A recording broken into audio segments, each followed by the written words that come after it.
Hey everyone, and welcome to This Explainer. Today, we're taking a really fascinating trip back to the gaslit cobblestone streets of 1913 London to dive into George Bernard Shaw's classic comedy, Pygmalion. But we're not just going to look at it as a piece of theater. Actually, we're framing this story for what it truly is at its absolute core, a high-stakes, real-world sociological experiment.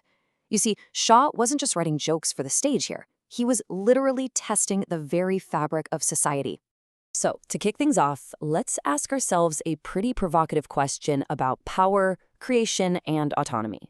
Think about this for a second. If society can dictate exactly who you are, based entirely on superficial traits, can someone just come along, change those traits, and essentially recreate you?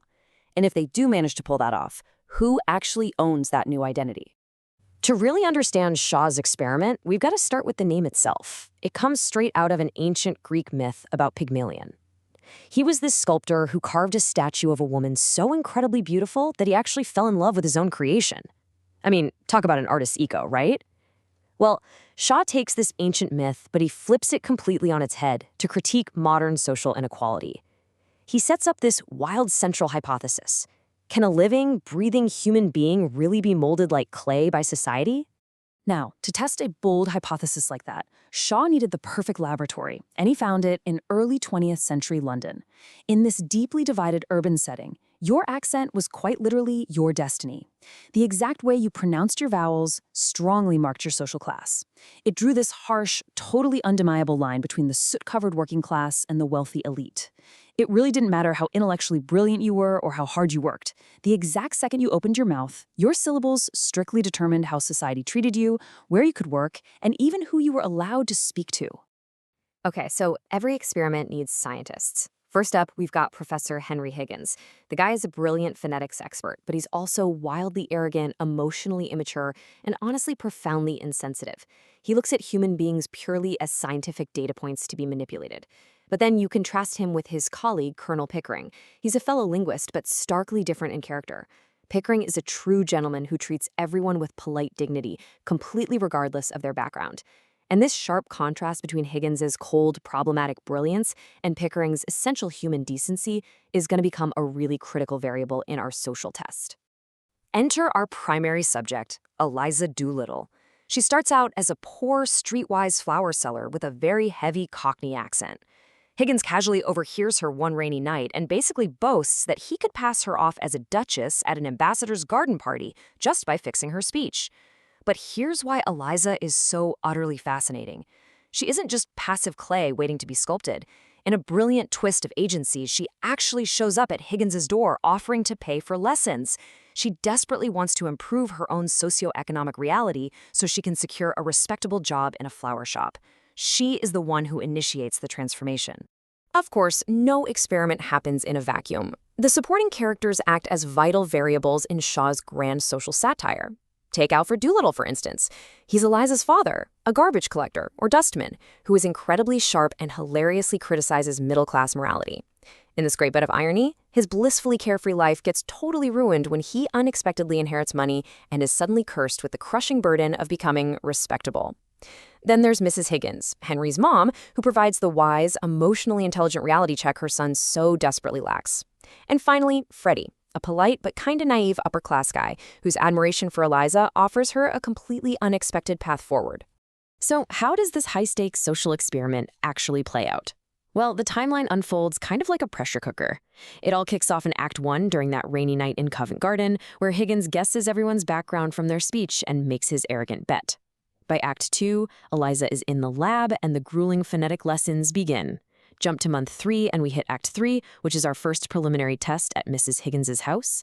Act 4 is the ultimate, nerve-wracking exam at the embassy ball, which leads to a massive, totally unforeseen crisis. And the whole shebang culminates in Act 5, the very next day, with a fiery confrontation. That midway point in Act 3 is where things get incredibly entertaining. It's the first real social test at Mrs. Higgins's home. And the result? Eliza's pronunciation is flawlessly aristocratic. Every single vowel is perfected. But there's a huge catch. Her conversation topics remain completely lower class, so she sounds exactly like a duchess while she's casually chatting about grim street-level subjects like alcoholism and murder. It brilliantly illustrates Shaw's mockery of artificial societal standards. It's hilarious for sure, but it sharply exposes the fact that upper-class manners are really nothing more than a superficial performance. Then we hit the grand finale of the experiment in Act 4, the Embassy Ball. And wow, it is a massive technical success, but it results in absolute emotional devastation.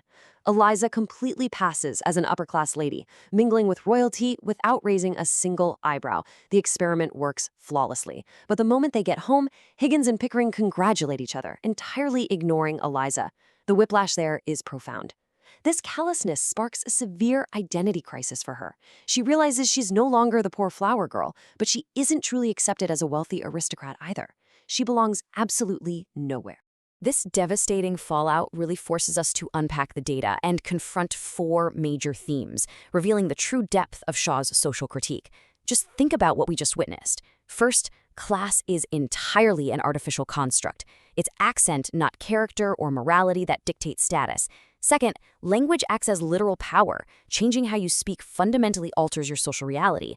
Third, the play fiercely rejects the objectification of women, totally refusing to treat Eliza like that passive marble statue from the original myth. And fourth, identity. We see firsthand how external change without internal grounding creates a devastating crisis of self. Shaw drives these themes home using a few incredibly powerful symbols, really wielding them as tools to build his message.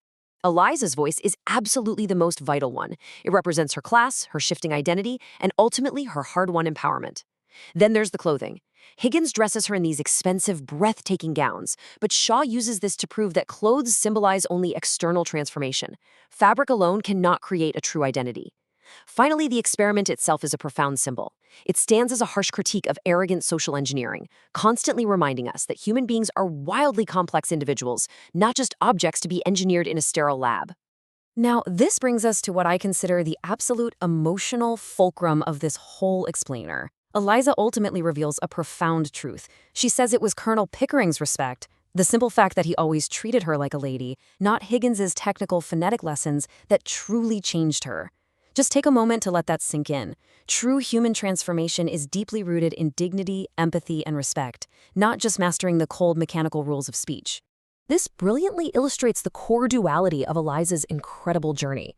On one hand, you have this external shift, mastering the vowels, wearing the expensive gowns, navigating those wealthy, exclusive spaces. That was always Higgins's narrow goal. But contrasting that is the far more important internal shift, developing her self-respect, fiercely demanding her own dignity, and flat-out refusing to be treated as a mere object. This isn't just a change in manners, folks. This is the beautiful birth of genuine autonomy.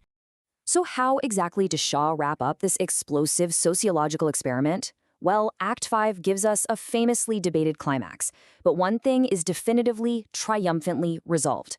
Eliza is completely socially transformed. But more importantly, she fiercely stands up to Higgins. She directly confronts him, refusing to be bullied or marginalized any longer. She claims complete, undeniable independence, transitioning entirely from a submissive subject into a fierce, self-determining individual who finally knows her true worth. But Shaw, being the provocateur that he was, loves to leave his audience with lingering questions. What remains unresolved? Does she marry the polite but kind of weak Freddie? Does she eventually return to Higgins in some professional capacity? What exact life path does she carve out for herself now that she has this powerful new voice? Shaw basically forces us to sit with the mystery. He makes us reckon with Eliza's vast, open-ended future instead of just handing us a neat, tidy bow. Okay, actually, scratch that. I do need to address one massive, very popular misconception right now. Spoiler alert. Eliza does not marry Higgins. Shaw vehemently insisted on this point to anyone who asked. In fact, he was so frustrated by audiences demanding a traditional, cozy, romantic ending that he actually went out of his way to write a prose sequel just to lay out exactly why she would never, ever marry Henry Higgins. You see, a lot of this modern confusion comes from later adaptations, which is exactly why it's so vital to separate Shaw's original text from works like My Fair Lady. That wildly successful musical adaptation significantly altered the emotional tone to feature a much more romanticized reconciliation at the end. But in Shaw's original Pygmalion, a romantic ending completely undermines his core message. This is a defiant story where autonomy and selfhood absolutely must triumph over traditional romance. Her true victory is finding herself, not finding a husband. To wrap up this explainer, I really want you to ponder this final thought. Shaw proves beyond a shadow of a doubt that society can absolutely change how it sees you based on the clothes you wear or the accent you adopt. But who is the author of your true identity? Eliza Doolittle begins the story as a poor flower girl, and then she becomes Professor Higgins's scientific experiment. But she triumphantly ends the play as her own author. Thank you so much for joining me today to explore this incredible masterpiece. Take that question with you and never let anyone else hold the pen to your story.